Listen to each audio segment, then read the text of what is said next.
The Maryland National Capital Park and Planning Commission, Department of Parks and Recreation in Prince George's County wants to be your one-stop shop for fun and fitness at home. Let's live more, play more indoors.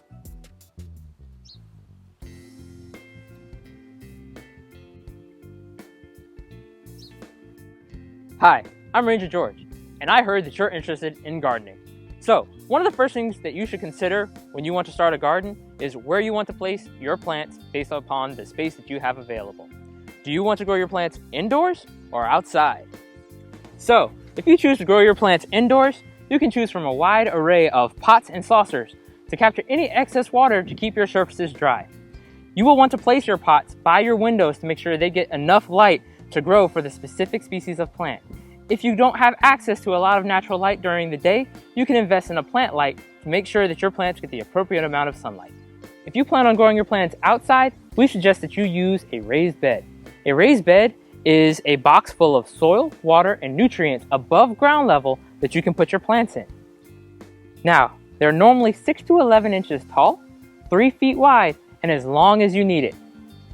Now, you can make these out of any type of wood, but we strongly suggest that you use cedar as it is naturally rot resistant. Some of the benefits of a raised bed are that they provide protection from weeds that would naturally creep into the garden. They prevent soil compaction by keeping feet of guests and gardeners out of the soil. They provide good drainage with the fresh and loose soil above, letting soil into the permeable ground beneath it. They also provide another barrier for pests. It prevents soil and nutrients from being washed away during rainy days. Another benefit is that raised garden beds can help alleviate the effects of bending over a lot in gardening for older gardeners. When planting outside, you want to make sure to put your garden on the southern side of your house. And if you can't do southern, put it on the eastern or western side to make sure that it gets the most amount of sun to produce the best plants that they can be.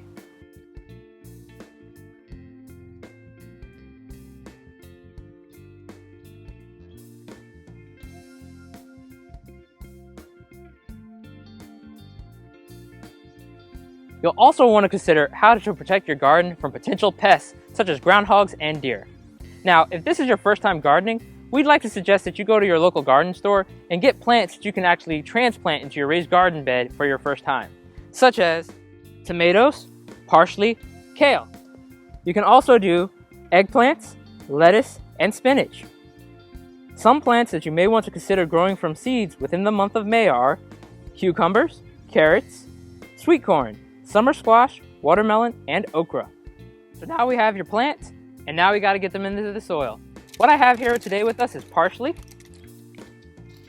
So generally, there would be a description with the plants saying how far apart you should put them. What I like to follow is putting them in a grid formation so that when they grow up, they're going to cover some of the ground between it and help keep the water in. If they're too far apart in rows, the water will evaporate.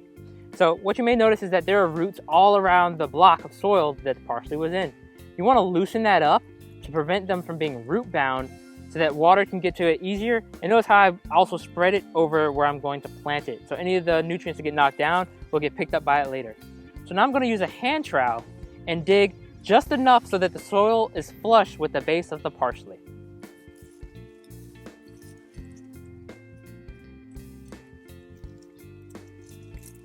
So now that I've loosened up the soil a bit between my fingers, I bring the soil back around and lightly tamp it so that again that it is flush with that area. My seedling is planted. Now I just have to give it some nice water and let it grow. When planting with seeds, you can find the instructions for them on the back.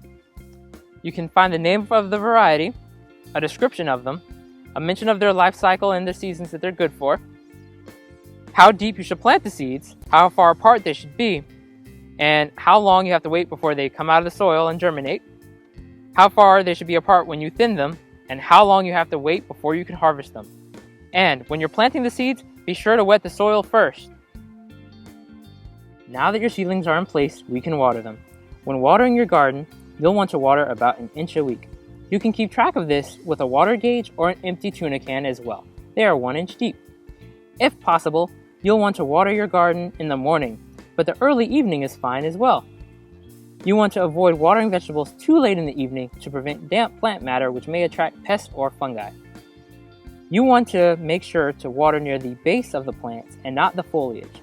It will block the water from hitting the ground and may evaporate depending on the temperature, but it may also depend on the nozzle you use as well. After planting your plants, you want to monitor them on a daily basis. So this will let you know if there are any issues or pests that you need to worry about. This will also provide a good time for you to remove weeds so that your plants are competing for resources in the soil. With enough patience and hard work, you'll be able to harvest your crops and enjoy the plants that you put your hard work and effort behind. Thank you for joining us, and good luck with your gardening. And remember, stop and smell the flowers.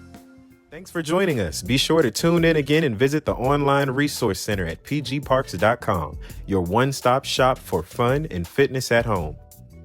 This is the place to live more, play more, indoors.